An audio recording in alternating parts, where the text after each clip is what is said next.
Good afternoon, hello, and welcome to Finance Conversation. This is the 11th episode of the Merging Life and Money Show, and I am super excited to be here with you.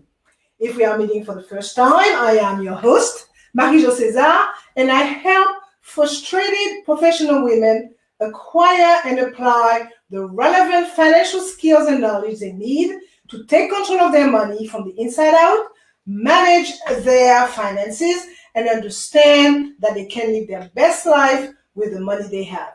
Thank you for joining in today. If you are watching the replay, make sure to type hashtag replay in the chat and leave me with some comments and questions. Welcome. I come to you live every Thursday at 5 p.m.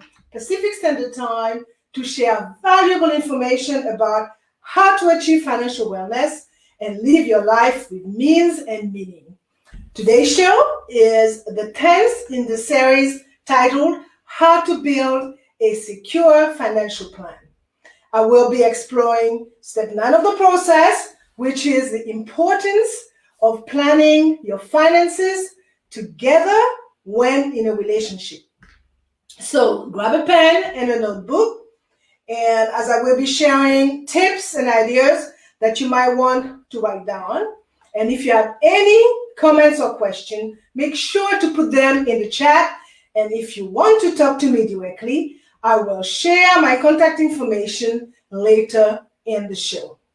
So far in the series, How to Build a Secure Financial Plan, I talked about 8 keys: financial mindset, budgeting, debt elimination, savings, insurance, retirement, investment, and estate planning. And today, I will share information about the importance of planning your finances together when in a relationship. No matter your nationality, gender, or income, you would likely find it difficult to talk about money. Money is considered one of the most uncomfortable and invasive topics to discuss, even more so than death. Money is personal, and how we earn and spend our money is wrapped up in pride, ego, and often shame. And perhaps because of this, some turn to hiding their transaction, a practice known as financial infidelity from the people they are closest to. Being open about your finances and managing your money together have its benefit. It helps you build a stronger bond with your partner and helps you learn new ways to work together as a team. However, a recent study revealed that 67% of US couples argue over finances, and 60% do not like their partner's spending habits. Life is just too short to be arguing about money, especially trivial amounts of money. When it comes to money and marriage, however, very little has changed. While technology is helping us simplify our finances and our ideas about who earns more have changed, we are still having many of the same money fights or arguments our parents and grandparents had. As a result, money still remains one of the main reasons people get divorced. So when couples argue about money, what is really going on? When looking closer at these money conflicts, it is clear that money issues are a symptom of deeper relationship issues, not the cause. Money arguments are not really about money, okay? You are actually arguing about what money emotionally represents, such as love, security, power, control, status, acceptance, respect, etc. First, look at your values and determine the true purpose of money in your life. When your values are clear, your financial decisions become easy. Very often, we do not realize that we are spending money in conflict with our values. When you align the way you spend and save with your values, you will have a purposeful life. Also, it's maybe that you are just not communicating well about money in general. A good first step for couples who want to get on the same page and communicate better is talking about shared goals. What's important in your life? And what do you want to achieve? In those conversations about your shared life, money discussion will come naturally. So today, it's going to be a bit longer than normal. I will focus on 3 issues regarding money in relationship. I would look at establishing your financial boundary early in the game. So before saying I do, make sure to have those necessary money conversations. I will also address identifying your common sources of money problems and arguments and figuring out how to handle them. And finally, I will talk about avoiding financial infidelity. So from the first date to happily married, make sure to have conversation about your mutual financial fitness. A bit of friction in a relationship can keep the sparks alive, but when it comes to money, it is best if things run smoothly. Well, we all know that talking about finance is not exactly romantic, but neither is fighting about it. So if you want to make certain that you and your significant other are on the same page about money, be sure to ask important money questions at significant stages in your relationship. The first few dates are about, feeling each other out and seeing if there's a connection. Usually, it is best to tread lightly when bringing up more serious topics such as marriage and kids, right? The same goes for finance. Just observe the financial behavior first. Once things get serious, find out how your financial lives compare. Relationships move at their own pace, right? So whatever serious means to you, be sure to have a serious conversation about your current financial situation as well. So, talking about financial successes and failures is important. Make sure to share with each other your proudest accomplishment as well as your money mistakes or regrets. Okay, because this can serve as a good jumping off point to dig deeper in others' financial pictures. Make sure to bring up the C word, as in credit, because if you plan to get a house together, your credit scores will inevitably come to light. It is best to put that information on the table early. In fact, the more transparent you are with each other about your savings, your debt, and your overall financial health, the better you will understand what your future as a couple might look like and what part you will each play in it. So, the moving in stage is often the ultimate test of a relationship. Cute little behaviors can rapidly become irritating habits. No more me time, and suddenly you find yourself having to share everything. At that stage, you may consider opening a joint checking or savings account to get used to managing money as a couple. It also prompts you to have the conversation about how you are going to allocate your money. Are you agreeing to save a certain amount and then spend the rest as each of you desire? Or you should be putting a little bit extra into a joint account, and if things were to go wrong, How would you split the savings?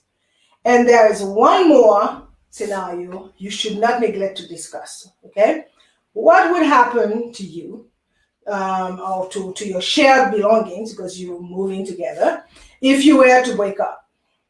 This issue can feel especially awkward to raise, but imagine how much more difficult it would be to work out when you are no longer a couple. Okay, let's look at getting engaged. So getting engaged means you are ready to commit to each other. This transforms your conversation about money from what is going on right now to what you want for the future. It is time to talk about everything from how many kids you want, if any, to what kind of retirement you would contemplate. Although marriage is not for everyone, couples that stay together for the long haul still experience many of the same financial concerns and needs. So if you think your partner is yours for your forever person, it is still important to have this conversation, even if you do not plan to get married. Then you decide to get married and start a family, or stay together and start a family. So once you have kids, your lives will generally revolve around the kids, basically, and their education. You will need to budget for childcare, or you have to decide if one of you will take time off work to raise the family. And will the kids go to public school or will they go to private school? You wouldn't want to have those conversations ahead of the baby coming. It is also important to at least start talking about college. Okay, so will you expect your kids to pay for their own way to school, or do you plan to help? And if you do, you will have to determine how much you will need to put away each month. Then things are going well, you're growing old together. So spending your days with the person you love at your side means a lifetime of shared adventures and memories. You would have to build a life, a family, and a legacy together. So these golden years will be cherished, and you will have to talk about how to protect your legacy when one of you is no longer around. At this point, you will need comprehensive estate planning, as we discussed last week. Keep the conversation going, okay? So some of these money talks can be difficult to bring up, and money can make or break a relationship. If you and your partner are as committed to each other, you can avoid unneeded stress and arguing that often tears couple apart. Okay, so let's look at the reasons couple argue about money.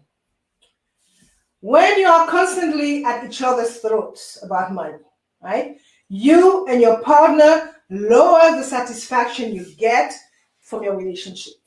Even in cases when decreased relationship satisfaction does not lead to divorce, it can increase your stress level and have a negative impact on the health and happiness of other members of the family, including your children. Understanding what you are arguing about and why you are arguing about it helps you and your partner come up with a way to work through arguments.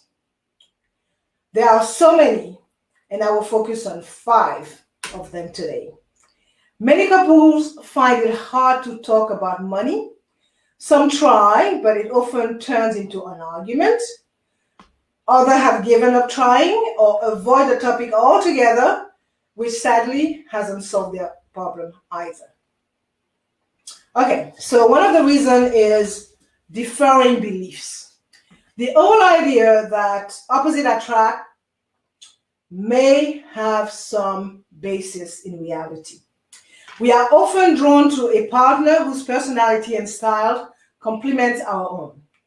But differing beliefs about money can be a recipe for conflict. We develop belief about money long before we commingle our finances with a romantic partner. Research shows that we inherit attitude, values, and belief about money from our parents and other family members. We may not even be fully conscious of our belief about spending and saving. Early on in a relationship, many couples discuss their views on marriage, their views on children, and where they want to work and live. But unfortunately, couples rarely sit down together to talk about their financial beliefs and goals. The good news is it is never too late to have that conversation. Whether you've been in a relationship 10 weeks or 10 years, talking about your money history is the first step to getting on the same page about your finances. Some things to discuss are: what did your parents teach you about money? What are your financial goals? What are your fears about money? So having an understanding of your partner's beliefs can help you avoid conflict and set the stage for healthy discussion about joint finances. Reason number 2, spending habits. Whether it is you or your partner who is a shopaholic, a difference in spending habits is not something to sweep under the rug. Resentment and frustration can grow if one of you feels helpless in the face of the other's habit, or if one feels that the other is spending all your money with no thought for the future.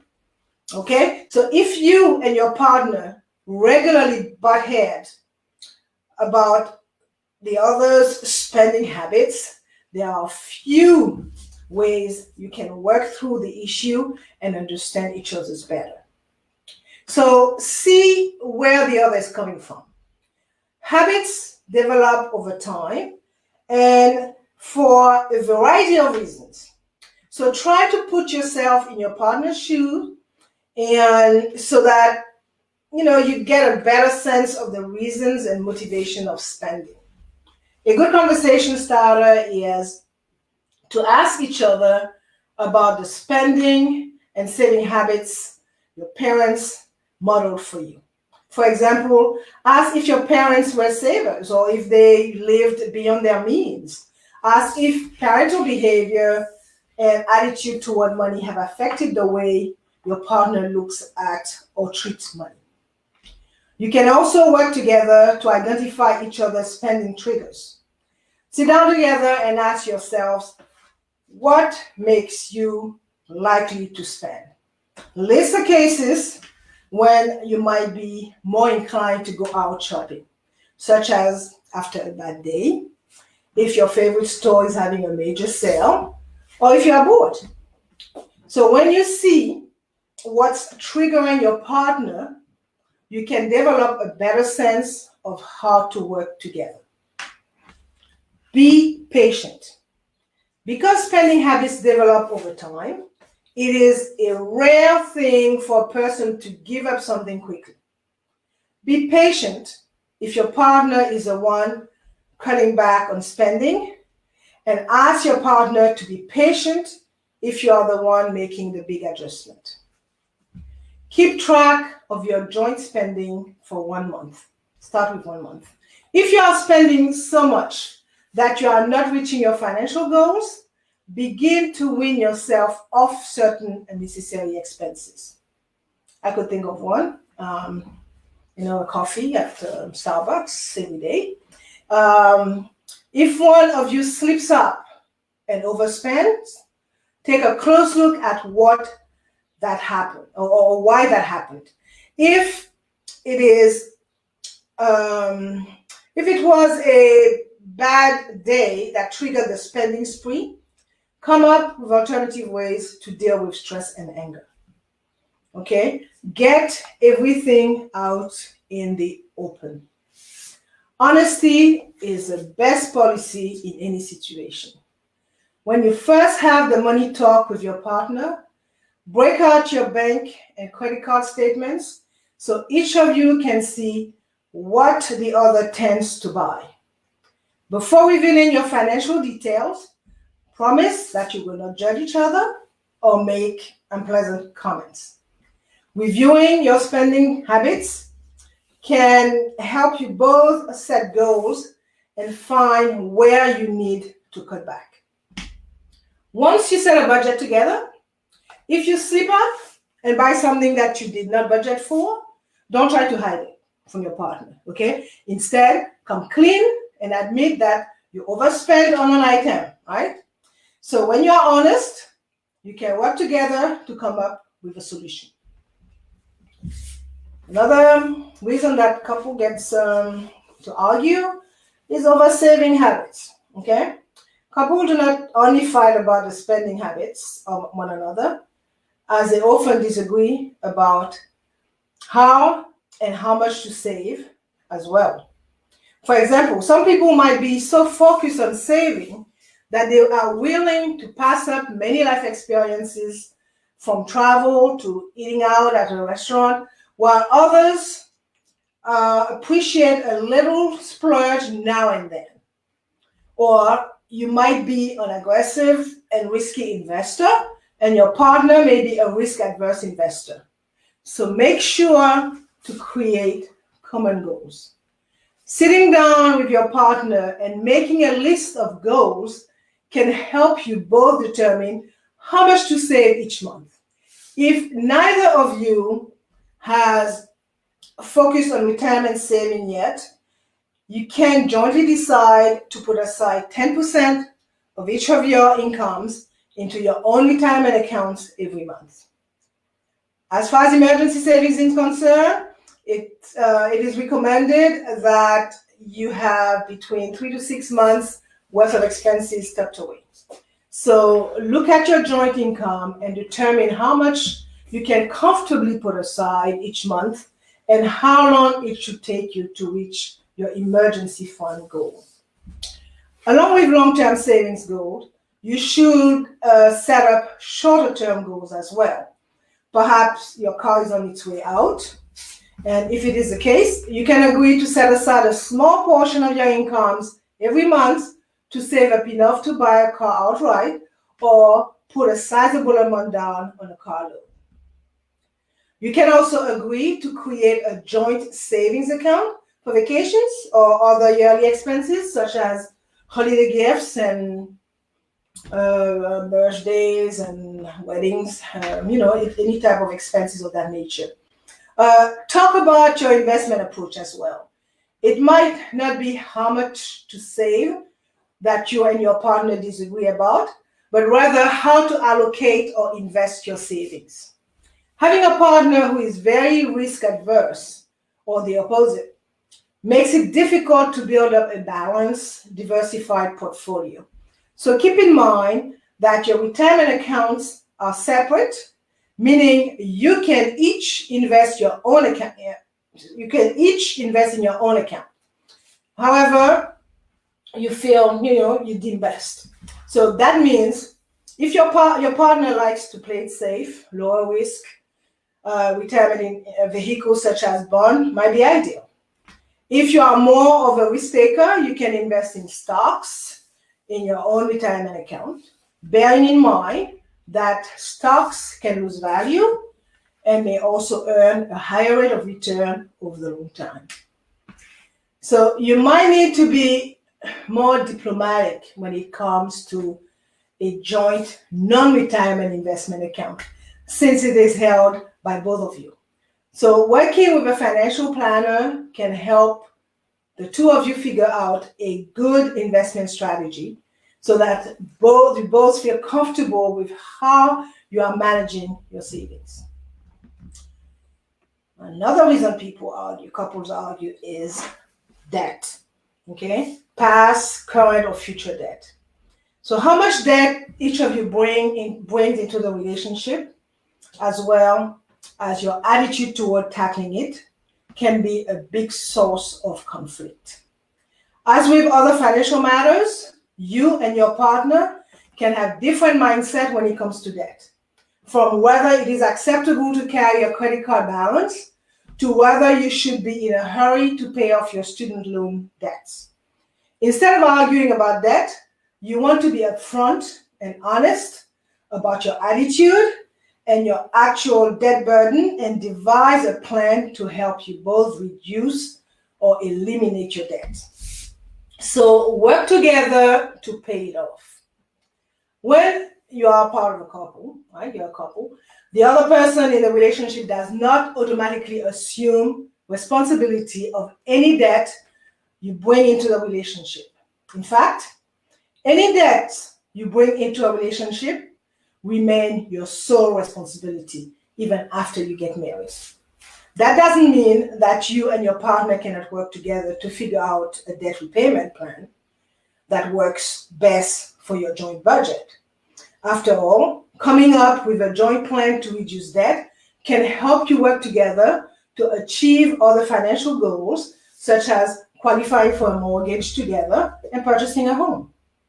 So I would suggest that you come up with a debt payment strategy together. You can decide to tackle any consumer debt first by putting a significant portion of your income towards credit card debt. And once that's paid off, you can focus on your student loans and other less expensive debts. If one of you has more debt than the other, and this happened, try not to resent that person. The important thing is that you are both working together now to pay off the debt so that you can move forward with your financial lives. Okay? Keep certain things separate. Resentment can grow if you feel obligated to assume some responsibility for your partner's debt or vice versa. It is okay to keep certain things separate and to make each of you responsible for paying back any debt that was assumed before you got together. Even after you are together, do not feel that you need to take on debt for your partner. Okay?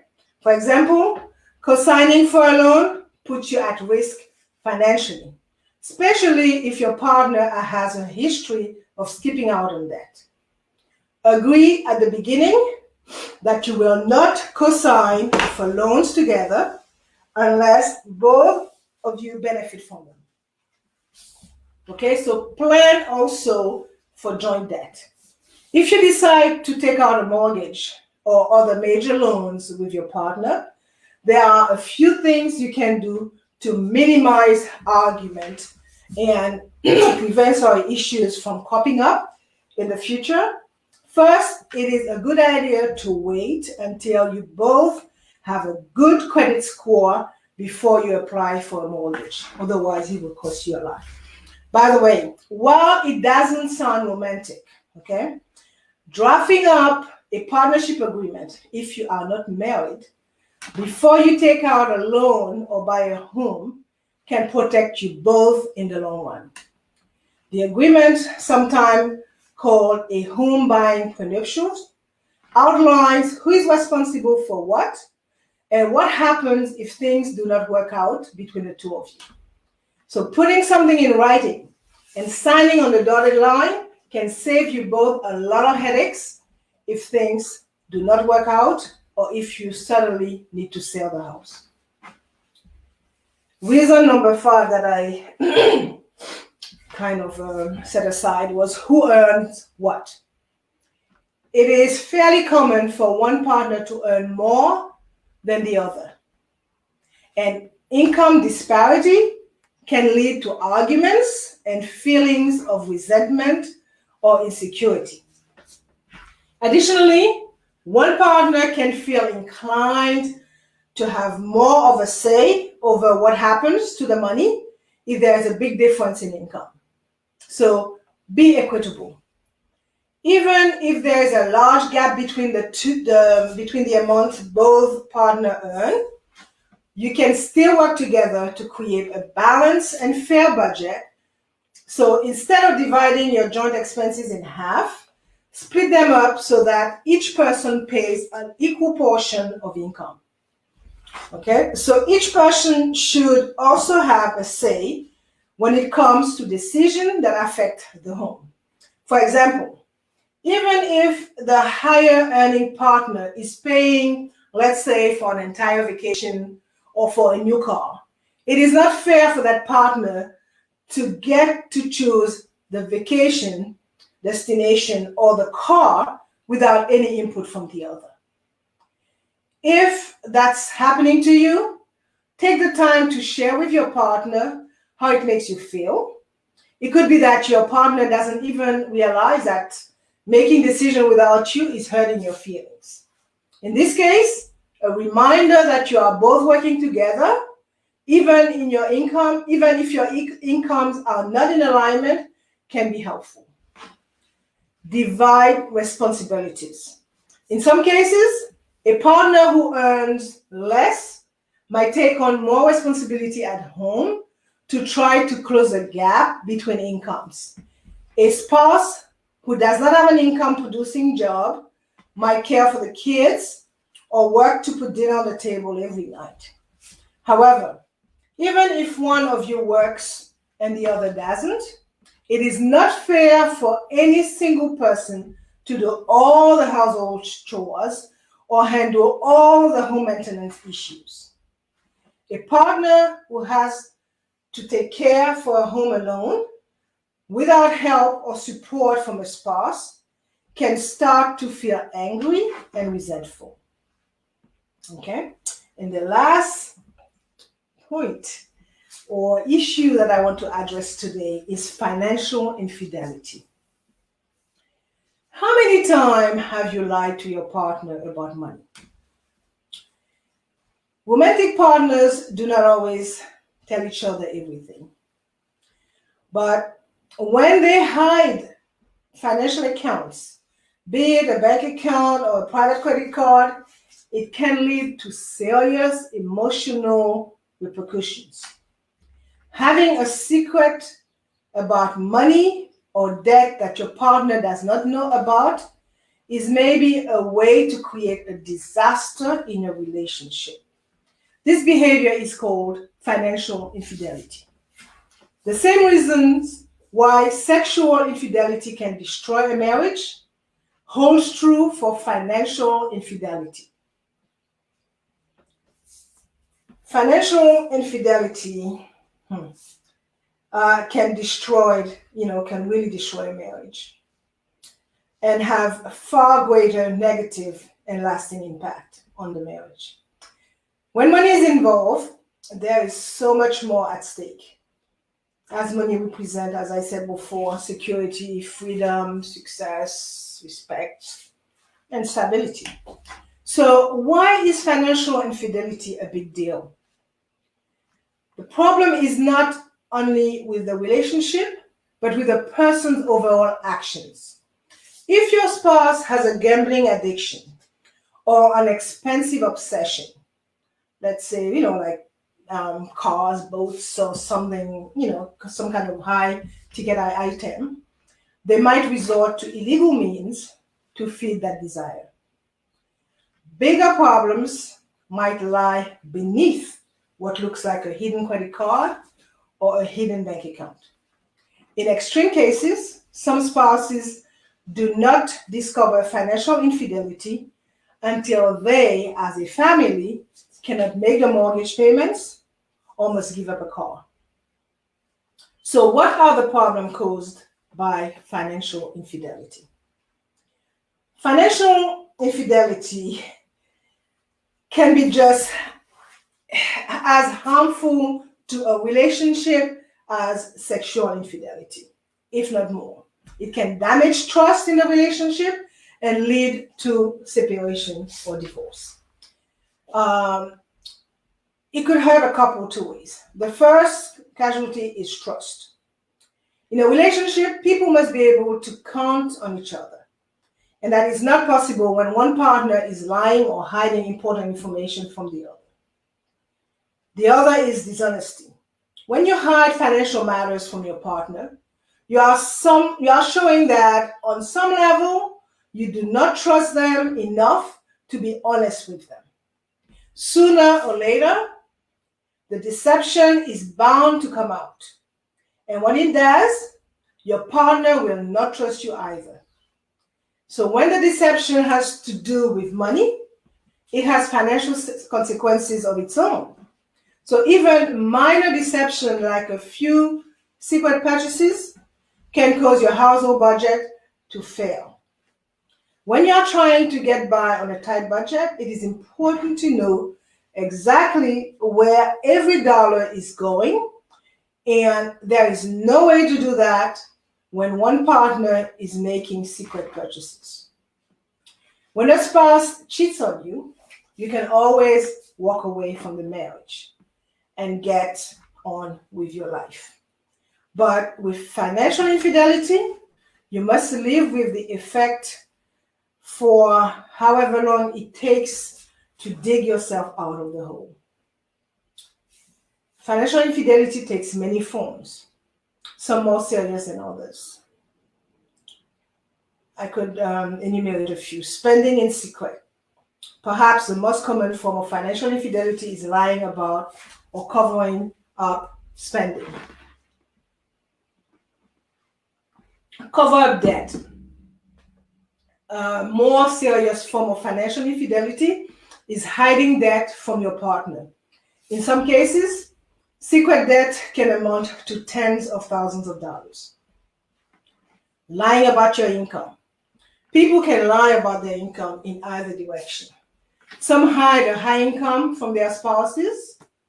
For fear their spouses will spend it all, while others exaggerate a low income because they are embarrassed to have their spouses know how little they really make.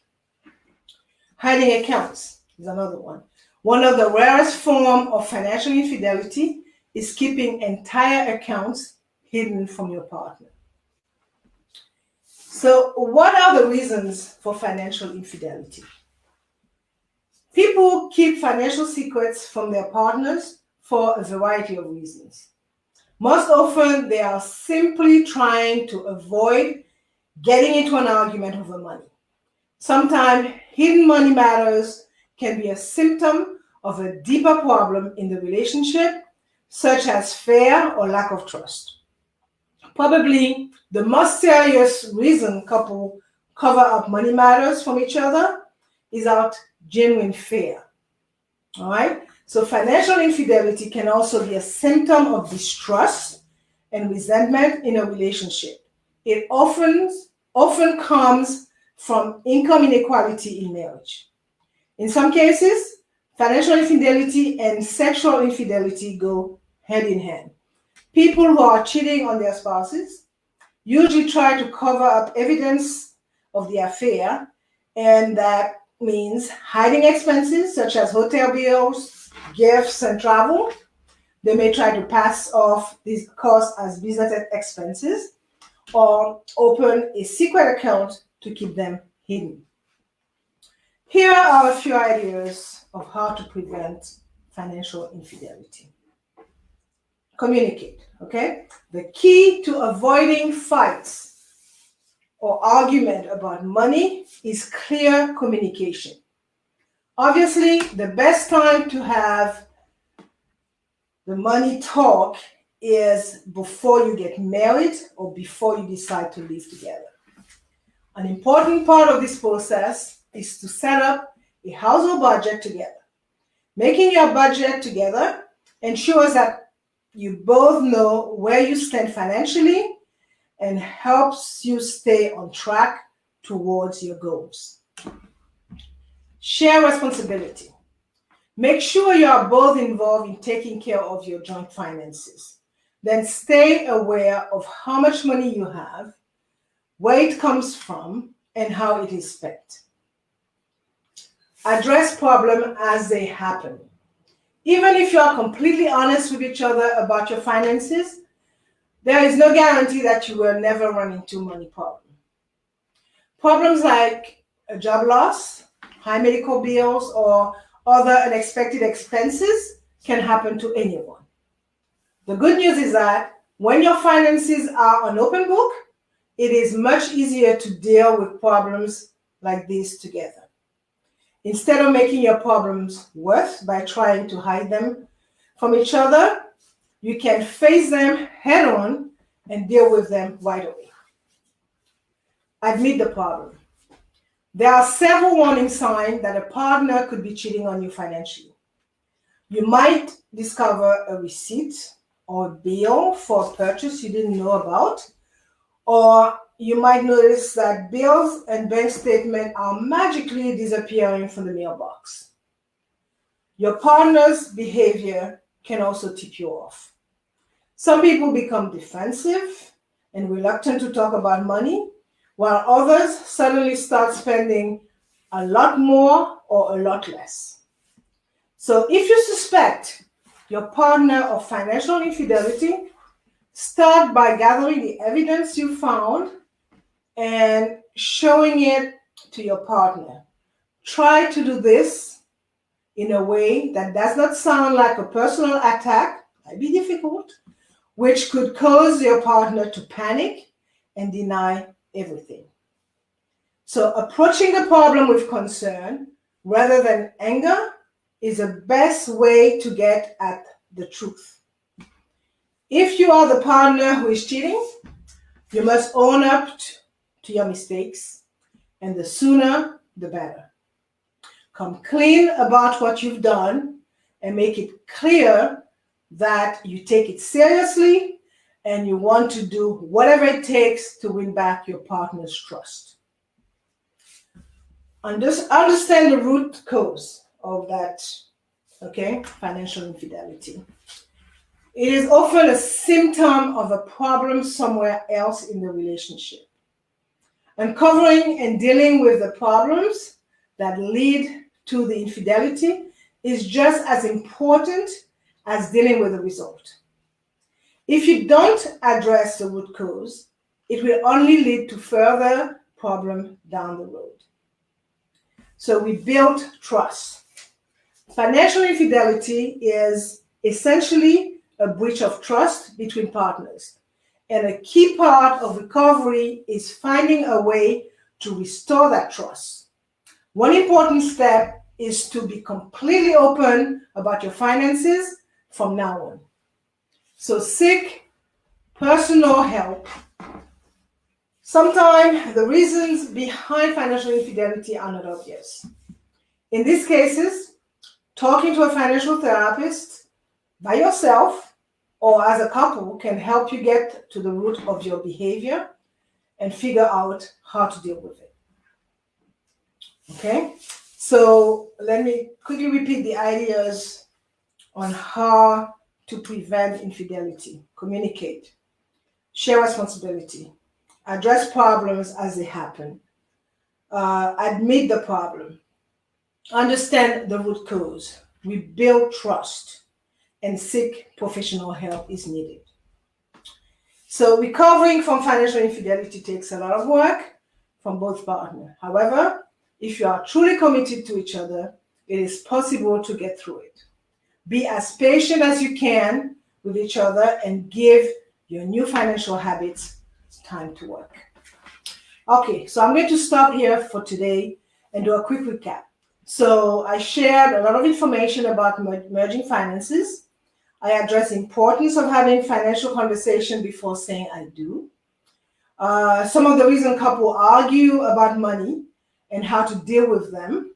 And I talk about financial infidelity, the what, the why, and the how to deal with it.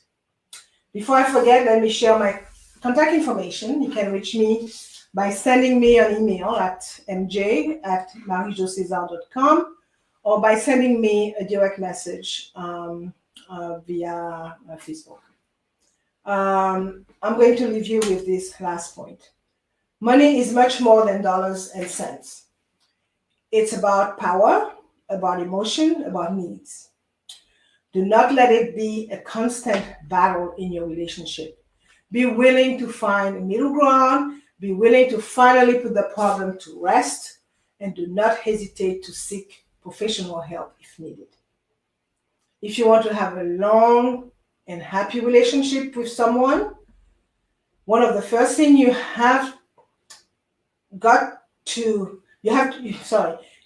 one of the first things you have got to get over is your fear of talking about money. Letting financial concern simmer beneath the surface leads to arguments, and in many cases, those arguments lead to breakups and divorce. Do not be a statistic.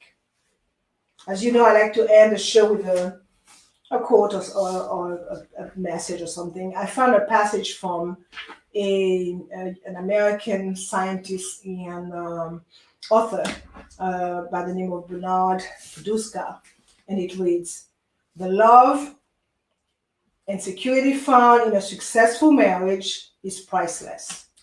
Undermining that relationship by lying about debt and expenditures put money ahead of the marriage, and no thing is worth the loss of that good relationship." So I'm going to end for sure. And for more information about how to build a secure financial plan, join me next week, Thursday at 5 p.m. Pacific Standard Time, 6 p.m. Mountain Time, 8 p.m. Eastern Time, 9 p.m. Atlantic Time. I will be talking about step 10 of the process, which is teach your children about money and finance. This is going to be the last step in the How to Build a Secure Financial Plan series. Thank you for being here today on the Merging Life and Money Show. I know it was a little long. I am your host, Mary Jo Caesar. I will be back again next week. Until then, continue merging life and money. Bye for now.